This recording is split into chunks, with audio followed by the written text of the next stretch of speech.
My guess is the film is going to do now. I think that is going to go beyond imagination. I have a feeling this is going to really be the baba of all the films.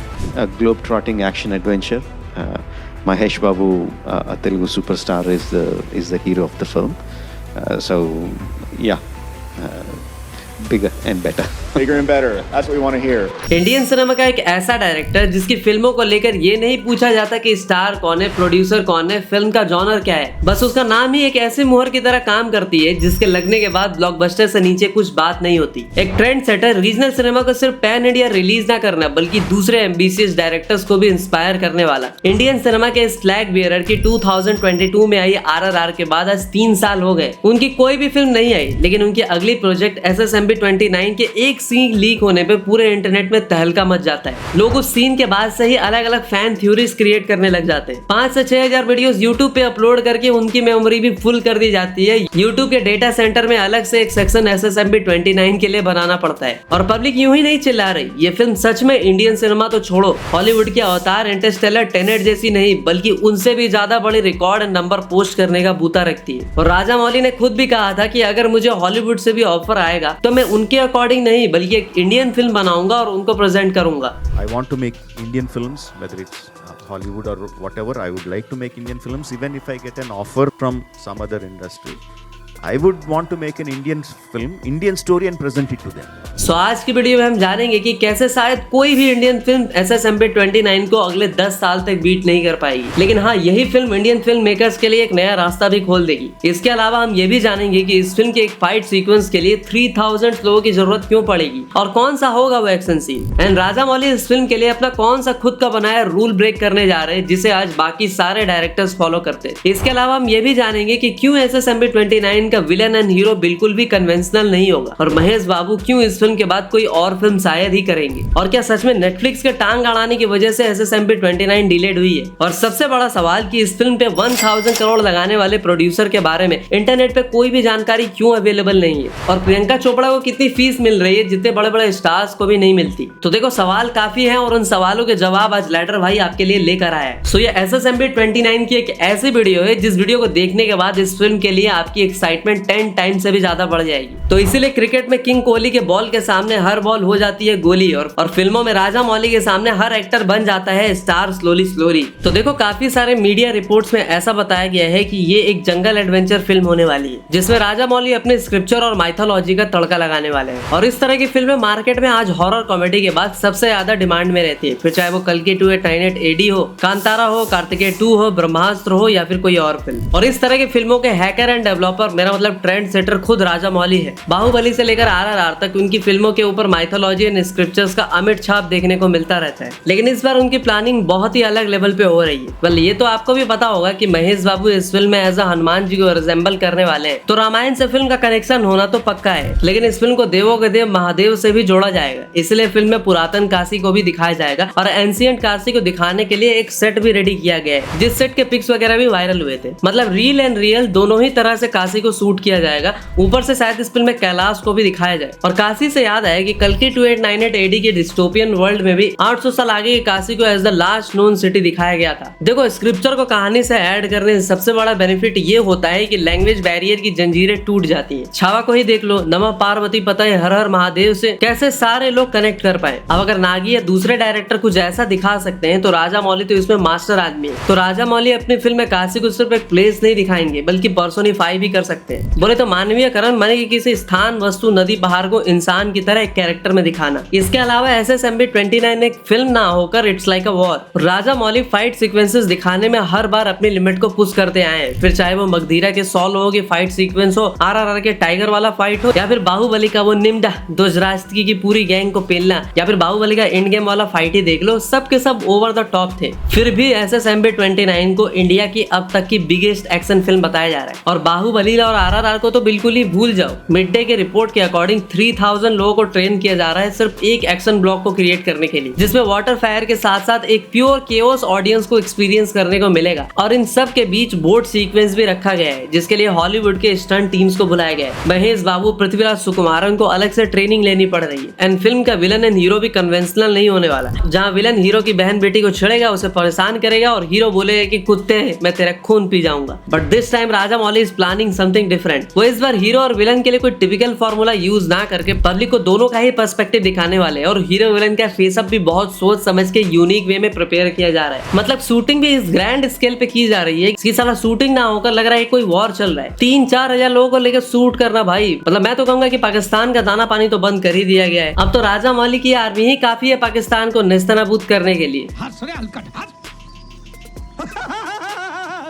Even यहाँ तक news आ रही है कि बाहुबली में सांड, RRR में tiger और अब SSMB 29 में राजामौली महेश बाबू को सीधा जुरासिक पार्क में दंगल करने के लिए भेजने वाले, वो भी डायनासोरस के साथ। कुछ भी वेल अभी के लिए तो ये रूमर है, लेकिन राजामौली का क्या पता सच में वो कुछ ऐसे ही सीन शूट करवा दे। ऊपर से राजामौली इस जंगल एडवेंचर फिल्म को और भी रियलिस्टिक और भी फैसिनेटिंग बनाने के लिए जंगल जंगल घूम रहे हैं, जैसा कि आप इस वीडियो में भी देख सकते हो। और इस फिल्म को इंडिया एंड अफ्रीका के जंगल्स में शूट किया जाना है। राजामौली ऐसे ऐसे परफेक्ट लोकेशंस की तलाश में है जहाँ आज तक किसी भी फिल्म की शूटिंग ना की गई हो। ओडिशा का ही एग्जाम्पल ले लो। इस फिल्म को ओडिशा के कोरापुट डिस्ट्रिक्ट के Talamali hill top and Deomali hill top से शूट किया जा रहा है। मगर बॉलीवुड का SRK जैसा सुपरस्टार जोधा अकबर को इसलिए ठुकरा देते हैं क्योंकि फिल्म की शूटिंग मुंबई में नहीं हो रही होती है और अपने राजामौली लगे पड़े हैं जंगल जंगल घूमने में।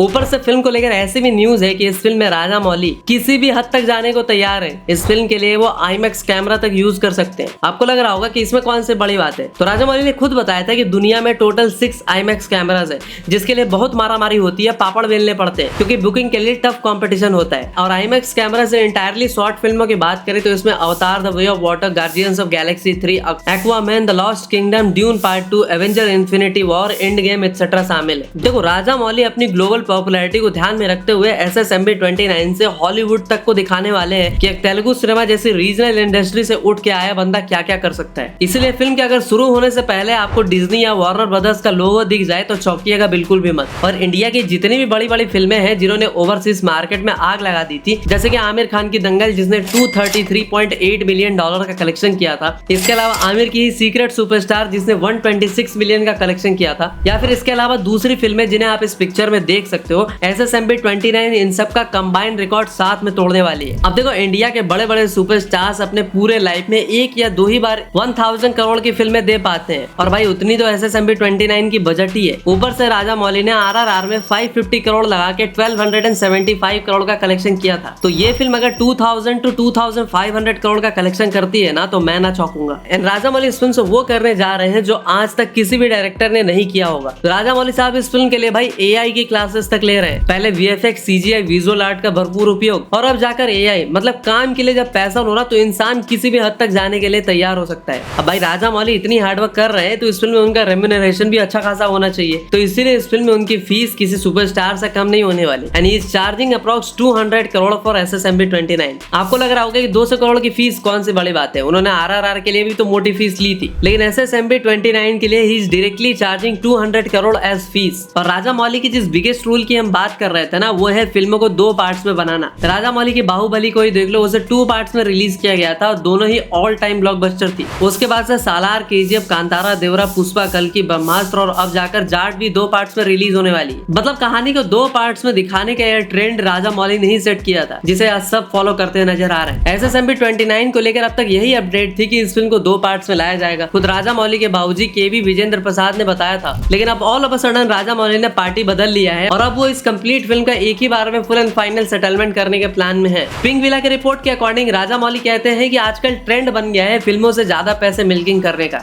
लोग 2-3 पार्ट्स में फिल्में बना रहे हैं और ऑडियंस को हुतिया काट रहे हैं। इसलिए ही डिसाइडेड कि भैया बेकार में स्टोरी को च्युइंगम की तरह खींचने का नहीं है, एक पार्ट में ही कंप्लीट स्टोरी बता देनी है।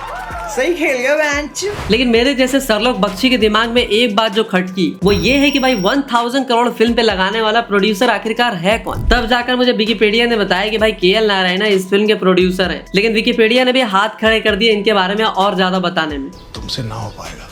लेकिन थोड़ी और रिसर्च करने से पता चला कि इस बंदे ने तेलुगु में कुछ और मूवीज प्रोड्यूस किए हैं। लेकिन फिर भी मेरे मन में ये सवाल रहा है कि इसके पास इतने पैसे कहाँ से आए। तो बाद में जाकर पता चला कि ये तो सेठ आदमी है और हैदराबाद तेलंगाना के 28 years old one of the prominent real estate company trend set builders private limited के मैनेजिंग डायरेक्टर है।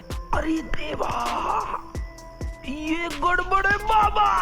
अब भाई इन लोगों के लिए 1000 करोड़ कौन सी बड़ी बात है। और वैसे भी सबको पता है कि राजा मौली की फिल्मों में पैसे लगाना मतलब मल्टी बैगर स्टॉक्स खरीद के घर लाना। मैं तो कहूंगा कि हैदराबाद तेलंगाना के रोड्स पे बोर्ड्स लगा देनी चाहिए कि बजाओ राजा मौली की घर की घंटी और पाओ सक्सेस की 100% गारंटी।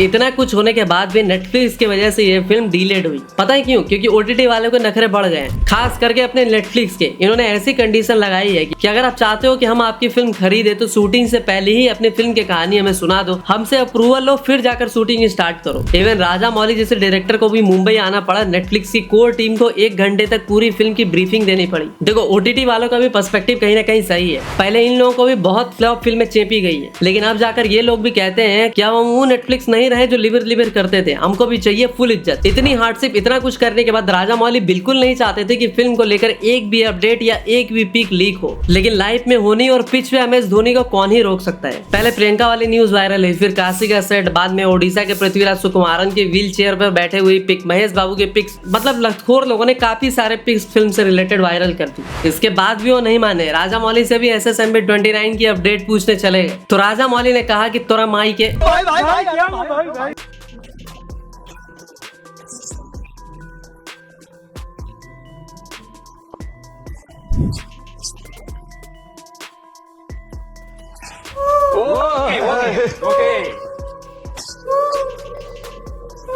मतलब यार इतनी अच्छी फिल्म है, इतने लोगों का हार्डवर्क, पैसा लगा हुआ है, क्या ही जरूरत है इस तरह की टुच्ची हरकतें करने की। लेकिन नहीं, तुम्हारी गाड़ में चनूने काट रहा है। इसीलिए राजा मौली ने इन मलेच्छों से तंग आकर 3 लेयर सिक्योरिटी सेट पे लगाई है। और आपको लग रहा है कि इस फिल्म में सिर्फ महेश बाबू, पृथ्वीराज सुकुमारन, प्रियंका ही होंगे, तो आप बिल्कुल ही गलत हो। इस फिल्म में आपको ऐसे ऐसे कास्ट देखने को मिलेंगे जो आप या मैं इमेजिन भी नहीं कर सकते। बॉलीवुड तो छोड़ो, हॉलीवुड स्टार्स भी आपको कैमियो करते दिख सकते हैं, क्योंकि राजा मौली इस बार वर्ल्ड वाइड अपना सिक्का चलाने के मूड में है। इवन प्रियंका चोपड़ा तक को 30 करोड़ की फीस मिल रही है। तो भाई इस ग्रैंड स्पेक्टेकुलर फिल्म के लिए अपने को थोड़ा वेट तो करना पड़ेगा, और ये फिल्म 2027 के समर तक रिलीज हो सकती है। और मैं कहूंगा कि इतना वेट करना तो बनता भी है। तो भाई अगर आपकी कोई टॉपिक या सजेशन हो तो कमेंट में बताओ। मिलते हैं अगली वीडियो में, तब तक के लिए हर हर महादेव।